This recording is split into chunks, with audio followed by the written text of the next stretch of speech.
오늘 누가복음 보면 누가복음 특히 기도에 대해서 다른 복음서에 비해서 많은 부분을 우리에게 말씀해 주고 있어요. 그 기도 가운데서 오늘 11장 1절부터 4절은 주기도문. 예수께서 한 곳에 1절에 보면 기도하시고 마치심에 제자 중 하나가 여짜오되 주여 요한이 자기 제자들의 기도를 가르친 것 같이 우리에게도 가르쳐 주옵소서. 이 당시에는 스승이 제자에게 기도를 가르쳐주고 그 기도문을 공동체 의식을 또 함께 이제 나누는 그 모양새로 그런 모양으로 이제 사용했던 것 같은데, 요한이 가르쳐주니까 이제 예수님께 와서 어떻게 우리는 기도해야 될까요? 그것에 대해서 이야기하니까 예수님께서도 니는 이렇게 기도해라. 그것을 오늘 이제 2절부터 말씀해주고 있습니다. 잠깐 보겠습니다. 너희는 기도할 때 이렇게 하라. 아버지의 이름이 거룩히 여김을 받으시오며 나라가 임하시오며. 첫 번째 간구한 것은 아버지의 영광, 하나님 아버지의 영광을 먼저 구하는 것. 우리는 예수님 하나님에 대해서 그 자기 이름을 부르잖아요. 하나님 아버지라고 부르는데 이스라엘 민족들이 그 하나님에 대해서 부를 때에 아도나이라고 부르거든요. 주님 아도나이라고 부르는데 그것은 이름을 부를 수 없기 때문에 그 글자에 대해서 한 글자씩 따가지고 합쳐서 부르는 게 아도나이. 그러니까 야훼 하나님에 대해서 그들이 이름을 부르는 것에 대해서 상당히 어려워했다라는 것을 우리가 볼 수 있어요. 여기서 하나님을 아버지라고 불러? 이것은 우리는 맨날 부르다 보니까 그냥 아버지인가 보다 하는데 이스라엘 민족들에게서 유대인들에게서는 특히 하나님을 아버지라고 부르는 것은 되게 충격적인 거예요. 아니 우리가 피조물 된 우리가 어떻게 감히 하나님을 아버지라고 부르지? 그러니까 예수님께서 이렇게 말씀하셨을 때 성경에서는 그런 부분이 한두 군데가 아니에요. 예수님께서 입술로서 말씀하신 부분이 한두 군데가 아니라 그러니까 충격적으로 다가온 부분이 상당히 많다라는 거예요.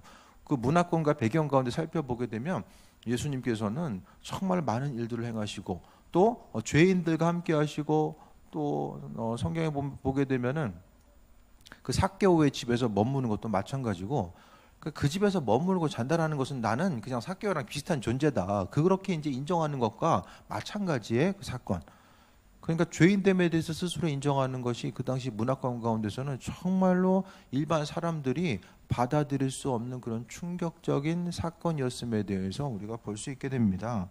근데 아버지라고 부르는 건 아버지여 이름이 거룩히 여김을 받으시면 나라가 임하시오며 하나님에 대해서 친근감 있게 하나님께 나아갈 때마다 우리는 정말 마음속에 있는 모든 것들에 대해서 내려놓고 그분을 내 아버지로서 인식하고 또 기쁨 가운데 그분의 이름을 부르면서 나아갈 수 있는 것. 그러니까 제일 첫 번째 하나님과의 우리와 관계는 아버지로서 그분을 또 대하고 아버지와 자녀로서의 관계성 가운데 그분께 나아가는 것이 아주 무엇보다 중요합니다.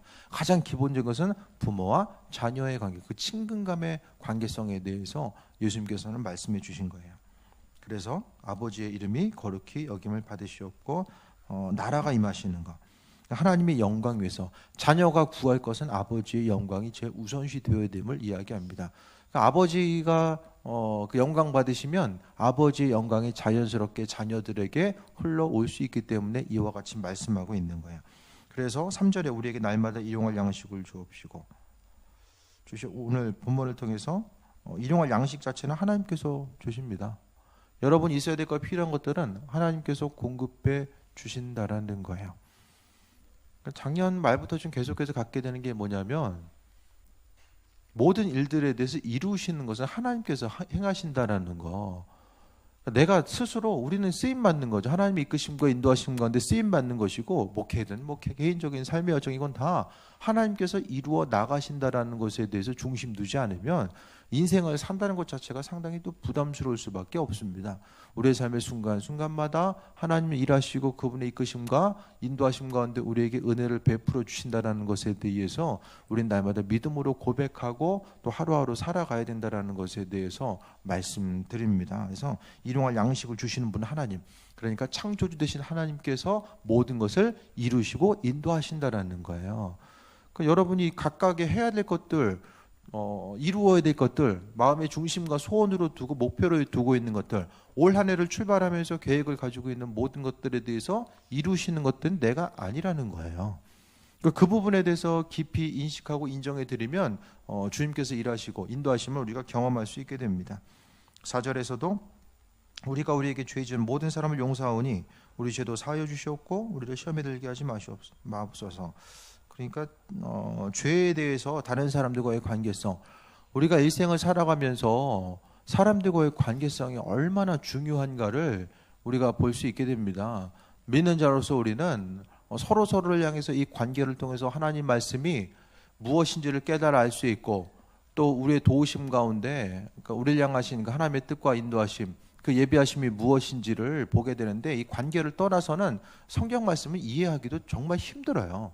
이 말씀 자체는 관계가 되게 중요한데, 그러니까 오늘 본문을 통해서도 우리가 다른 사람들을 용서한 것 같이 우리 죄를 용서해달라고 하는 것, 그러니까 하나님과의 관계성과 이웃과의 관계성이 너무나도 중요하고 이것이 하나로 연결되어서 움직일 수밖에 없다라는 것에 대해서 말씀합니다.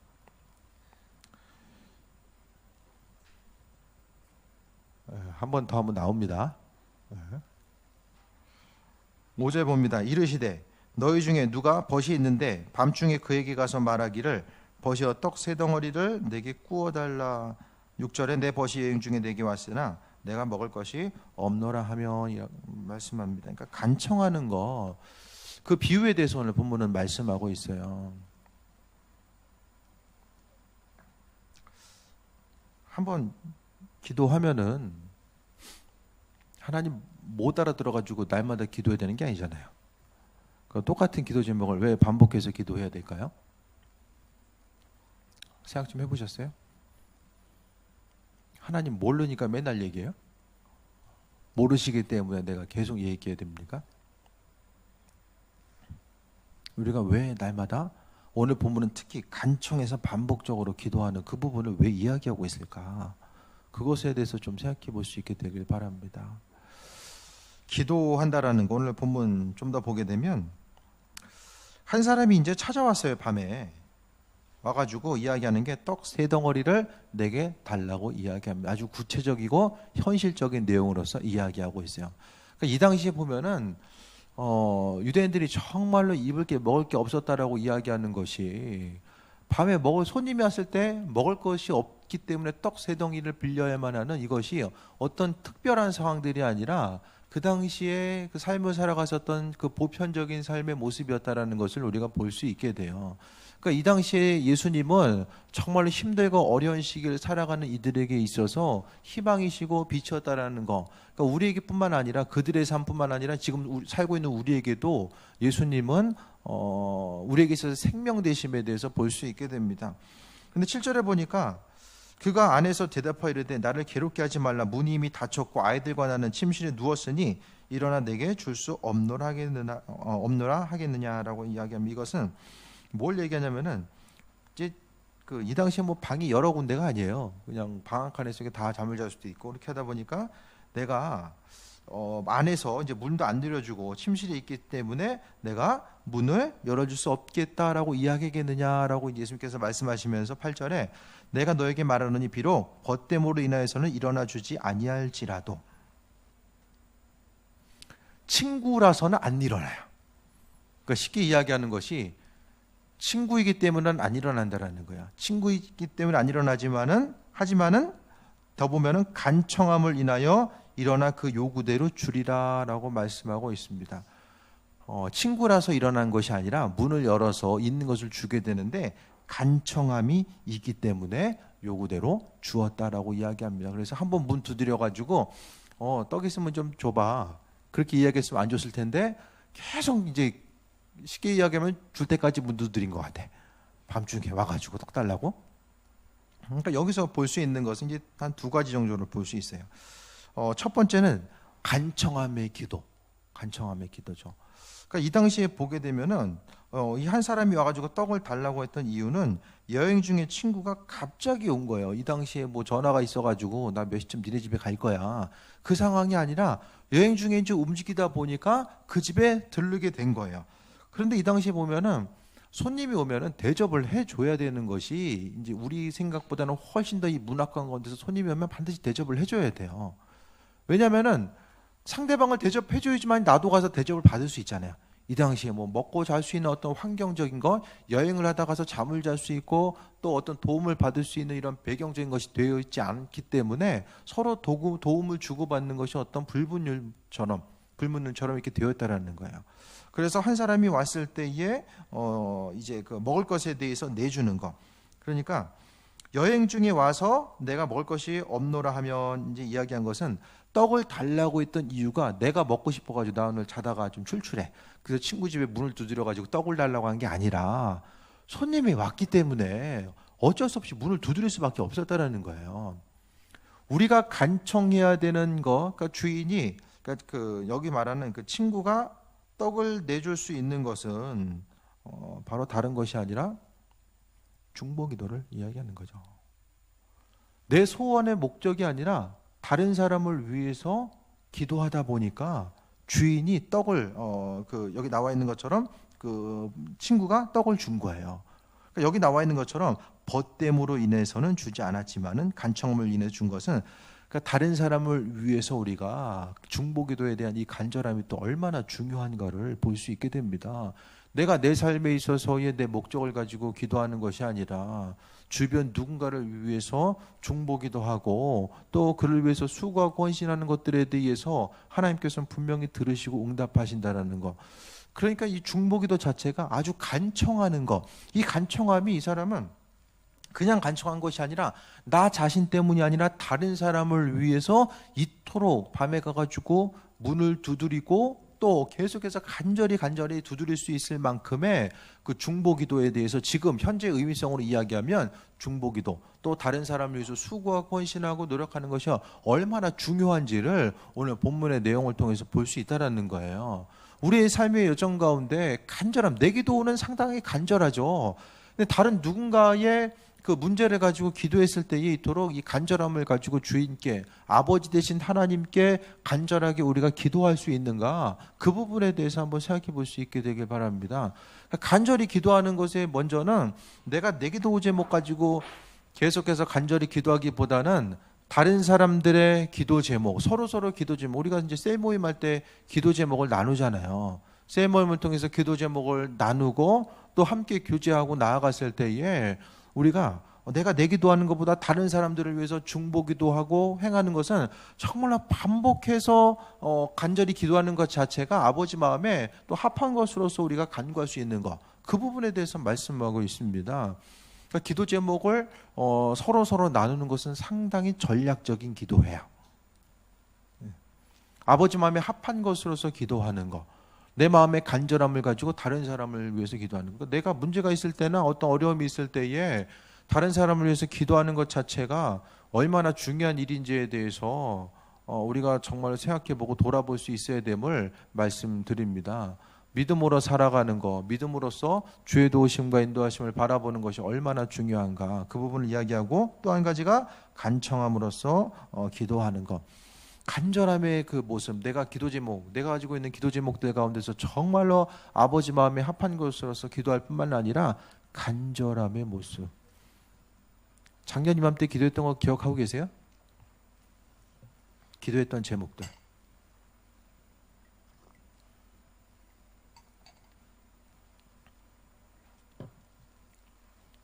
간절한 기도 제목은 잘 안 잊어버려요. 근데 한 번씩 그냥 해본 것들은 잊어버려요. 기도하다가 잊어버려요. 그러니까 오늘 우리가 간절히 기도한다라는 것은 뭐냐면은, 간절히 기도하는 것은 반복적으로 기도하는 것과 이제 또 연결되어서 볼 수 있는데, 반복적으로 기도함이 있어서 왜 해야 되냐면은 기도하는 순간에 그 똑같은 기도 제목을 가지고 우리가 앞서서 서두에 이야기했던 것처럼 반복해서 기도해야 되는 것은 기도하는 순간 더 아버지께 집중할 수 있기 때문에 그래요.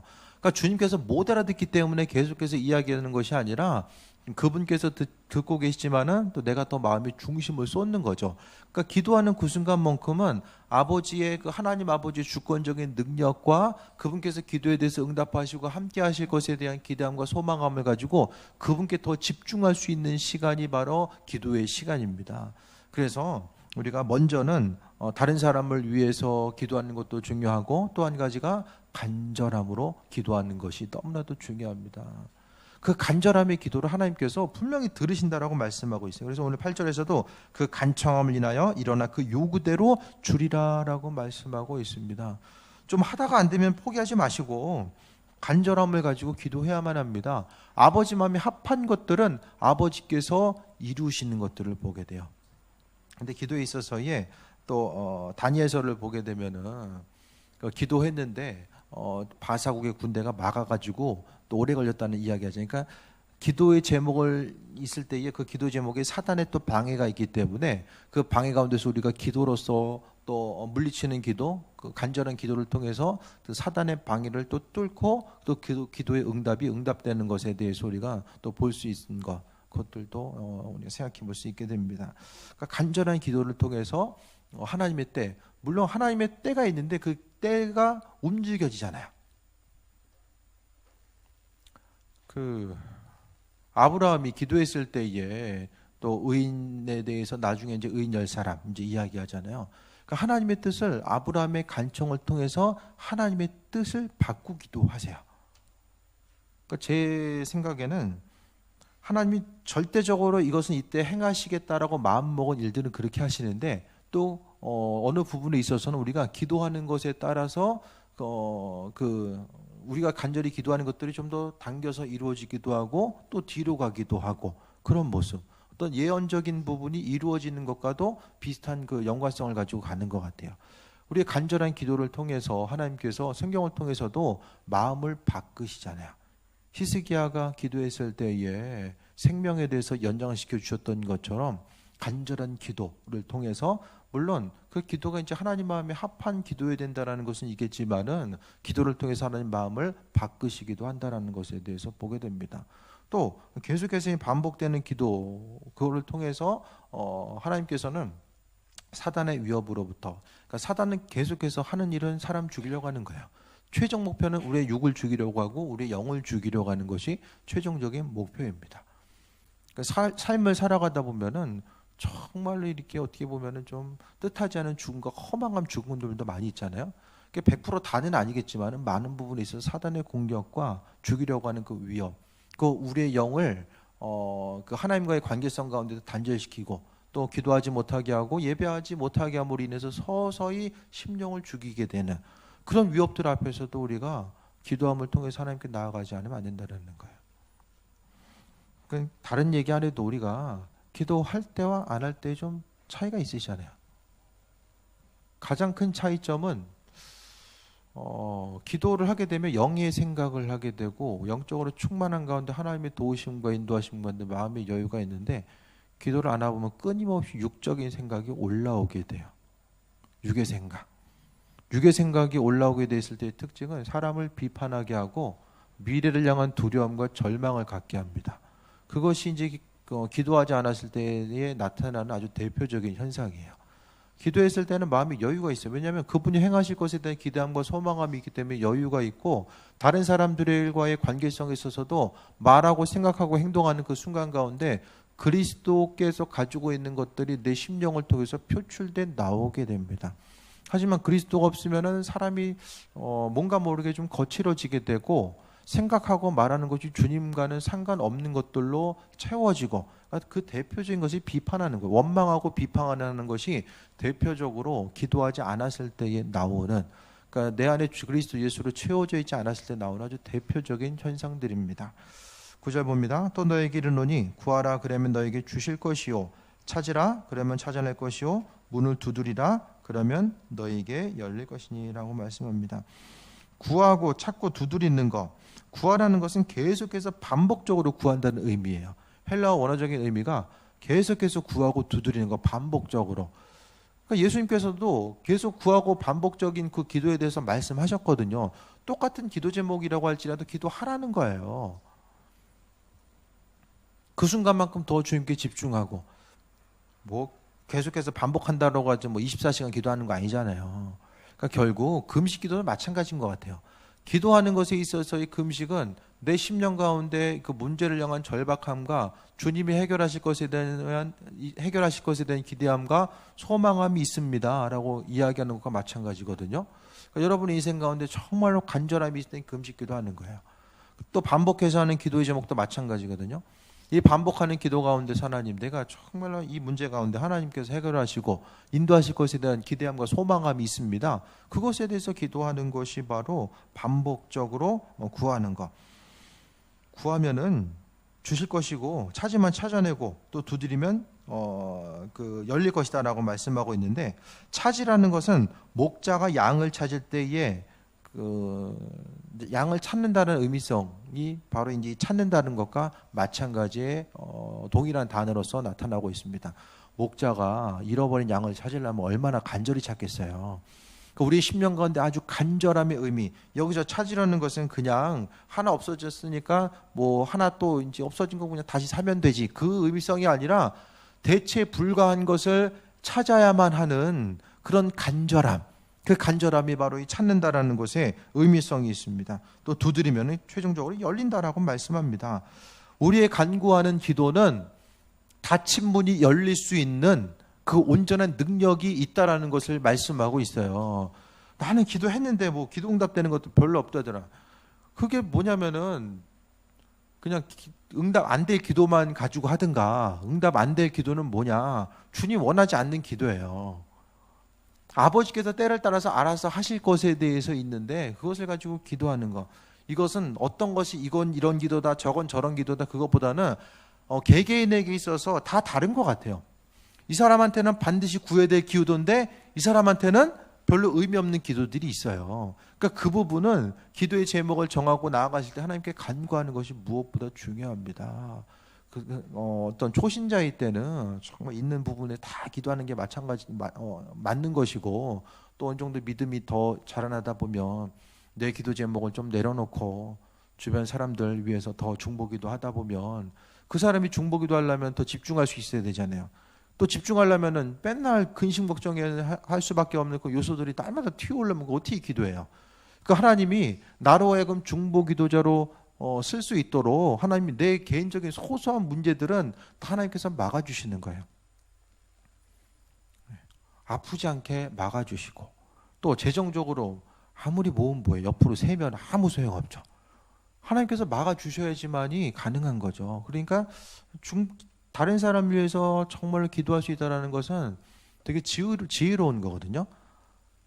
그 지혜로움, 그러니까 세상에 보면은 각자의 문제, 기도하는 사람도 많지 않은 시대를 우리가 살아갈 수밖에 없고 살아가고 있죠. 근데 그 가운데 하나님은 스스로 힘이 없는 이들을 일으켜 세우기 위해서 중보기도 할 수 있는 누군가를 찾고 계시거든요. 그 일을 감당하고자 하면 하나님께서 나머지 것들을 알아서 채우시고 인도하시는 거. 그러니까 우리가 숨쉬고 살아가는 순간에 하나님의 도우심과 인도하심, 그러니까 나로 하여금 그 일에 집중할 수 있도록 결국 하나님께서 만들어 주신다라는 거예요. 그러니까 우리의 기도는 구하는 것을 주시고 찾으면 찾아내고 두드렸을 때에 열릴 수 있는 힘과 능력이 구비되는 아주 귀중한 그 입술의 능력을 갖고 있다라는 거예요. 그 능력 자체를 어느 부분에 어떻게 사용할 것인가, 능력 있는 입술. 그러니까 우리 안에 예수 그리스도께서 그 안에 계신다면은, 그것에 대해서 믿고 있다라면은 그분은 우리 믿음대로 일하신다라는 거예요. 우리가 영적 싸움을 싸우고 또 세상을 살아감에 있어서 하나님의 백성으로서 살아갈 수 있는 것은 근거 자체는 한 가지입니다. 내 안에 그리스도 예수께서 계시기 때문에 무슨 일을 어떻게 만나든지 간에 담대함으로 살아갈 수 있는 아주 중요한 근거가 된다라는 거예요. 10절에 구하는 이마다 받을 것이요 찾는 이는 찾아낼 것이요 두드리는 이에게는 열릴 것이다 라고 이야기합니다. 문제가 뭐냐, 구하고 찾고 두드리는 애가 없다라는 거예요. 할 게 너무 많아요. 이 시대는 보고 듣고 접할 것이 너무나도 많은 시기를 살아가고 있기 때문에 가장 큰 문제는 기도했는데 기도응답을 언제 받느냐, 그것보다 먼저 생각해 봐야 될 것은 두드리고 구하고 찾는 이가 없기 때문에 그게 가장 큰 문제라는 거예요. 그럼 찾는 것이 씨를 뿌려야지만이 거둘 게 있죠. 우리가 뿌린다라는 것은 어떤 그 재정적인 것만 생각해서는 안 됩니다. 기도도 심는 거예요. 오늘 하루를 기도로 심는 것을 통해서 내일 하루와 또 앞으로 되어질 것에 대한 기대함과 소망함이 우리에게 있는 거죠. 기도하지 아니하고 세상을 살아간다는 것은 그냥 우연적으로 사는 거죠. 우연. 믿지 않는 사람들은 그냥 우연적으로 바라보며 살아요. 운때를 잘 만나면 되고 못 만나면 좀 어쩔 수 없고 힘든 시기를 살아가고, 그러니까 인생을 통해서 우리가 많은 부분 기도를 잃어버리면서 살다 보면은 정말로 기도함을 통해서 하나님께서 허락하실 그 예비함이 있는데, 그 기도를 통해서 구하고 찾고 두드리는 것은 언젠가도 말씀드렸던 것처럼 그 하나님께서 그 저수지에 그 수원지에 보면은 그 지방은 지금 물이 없어가지고 가뭄 때문에 지금 난리라고 하는데, 우리나라는 그 한강에서 이제 물을 끌어오잖아요. 뭐 배수관 있어야지 뭐 가서 물을 끌어오는 거죠. 다 막혀 있으면은 한강 뭐 아무리 물이 넘쳐 흘려도 뭐 여기까지 오겠습니까? 그러니까 하나님 안에는 항상 풍성함이 있는데 그 부분에 대해서 우리가 하나님의 것을 우리에게 가져올 수 있는 것. 그러니까 사단이 하는 것은 기도에 대해서 날마다 힘들고 또 기도한 것에 대해서 하나님께서는 기뻐 받으시는데, 그 기도에 대해서 어떤 그 기도에 대한 가치 자체를 너무나도 생각하지 못하게 하는 경우들이 너무나 많이 있게 됩니다. 그러니까 신앙인이라는 것은 육적인 세계와 영적인 세계가 있다는 것을 분명히 인식하며 살아가는 존재거든요. 근데 영적인 세계가 있다는 것에 대해서 인식하며, 영적인 세계는 하나님 나라와 하고 세상의 삶이 분리된 것이 아니라 그 영적인 세계의 원리는 이 세상을 살아가고 있는 육적인 세계도 동일한 원리에 의해서 움직여지고 있는 거예요. 믿음이라고 하는 동일한 원리에 의해서 움직여지고 있는데, 그 영적인 원리 자체를 그냥 너무나도 떨어뜨려 놓고 보다 보면은 눈에 보이는 것 따로 영적인 것 따로, 세상에서는 하나님의 인도하심과 축복하심이 영적으로 준비되어 있고 믿음을 가지고 일하는 이들에게 날마다 부어주시길 원하시고, 또 눈에 보이진 않는 그 사단과의 그 영적 싸움의 가운데서 끊임없이 우리는 그 기도와 하나님의 도우심과 인도하심, 그분을 향한 믿음으로써 이겨나가야 되는데, 눈에 보여지는 것들 가운데 안 보이니까 뭐가 어떻게 되어지는지를 잘 인식하지 못하고 그냥 하루하루 살아가는 거, 그냥 우연적으로 하루하루 살아가는구나, 그것에 대해서 인식합니다.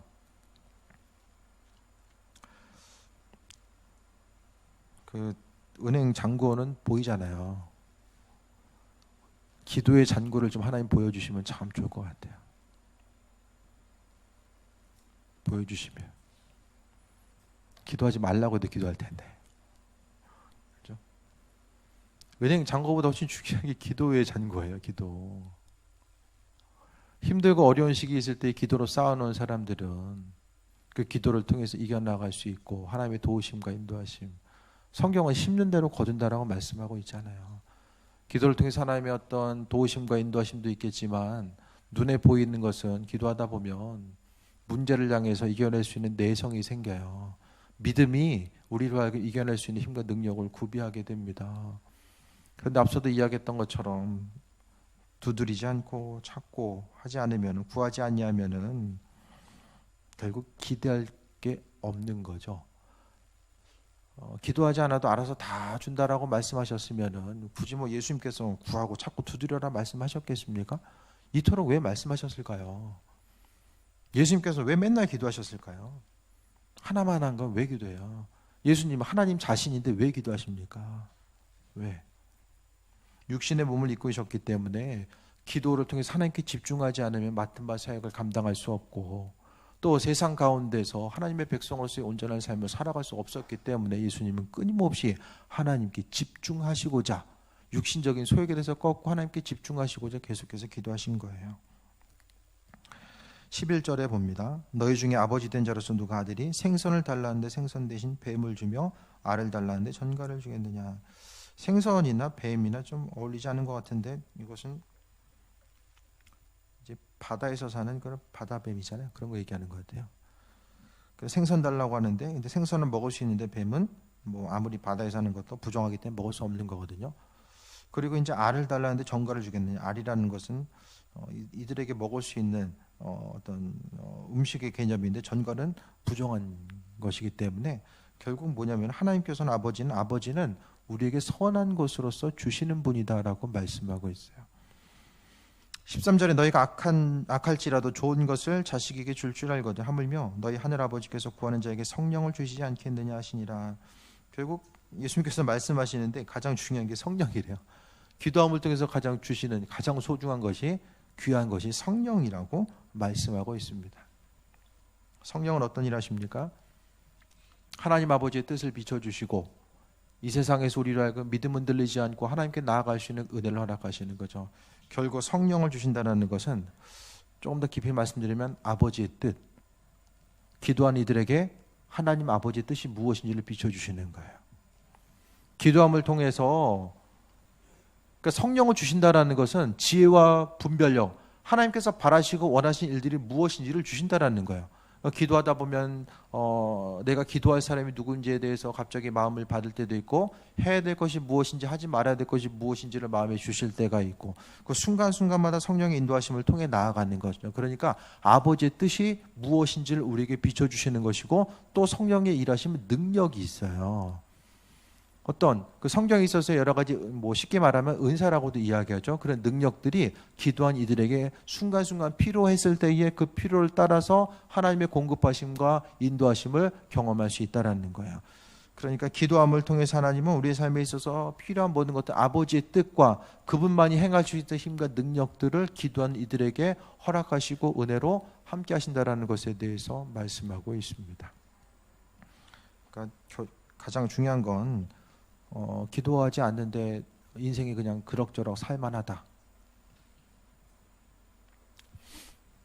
저주예요, 저주. 가장 큰 저주가 망하는 것도 아니고 죽을 병 걸린 것도 아니에요. 엄밀히 이야기하면 기도 별로 안 하는데 그냥 그럭저럭 그냥 인생 살만하다. 별 문제 없이 그냥 버틸만하다. 그게 가장 큰 저주예요. 그것은 주의 도우심이 없어도 내 인생은 그럭저럭 살만합니다라고 이야기하는 것과 마찬가지거든요. 어떤 사람이 기도합니까? 어려움 당한 사람이 기도하죠. 어려움 당했어도 내가 좀 기도해야 되겠다 마음이 드는 사람은 아주 축복받은 사람이야. 어려운 문제 가운데 절망하면 문제도 있고 절망도 하면 그건 제일 불쌍한 사람이고 문제가 있는데 기도해야 되겠다라는 마음이 그래도 있어서 기도의 자리에 나올 수 있는 사람은 아주 축복받은 사람이야. 성경은 그걸 축복이라고 이야기해요. 아버지를 찾고 그분의 도우심을 또 바랄 수 있는 삶의 모습을 축복이라고 이야기합니다. 그냥 그럭저럭 머무는 것은 신앙생활 뿐만 아니라 세상에서도 이렇게 바람직한 모습은 아니잖아요. 믿는 자로서 우리가 예수님께서는 간청하라고 말씀합니다. 구하고 찾고 두드리라고 간청하라고 말씀하고 있어요. 믿는 자로서 간청하는 기도 가운데서 하나님은 순간적으로 우리는 기도하면 그 기도한 거 다 사라지고 그냥 없는 것 같고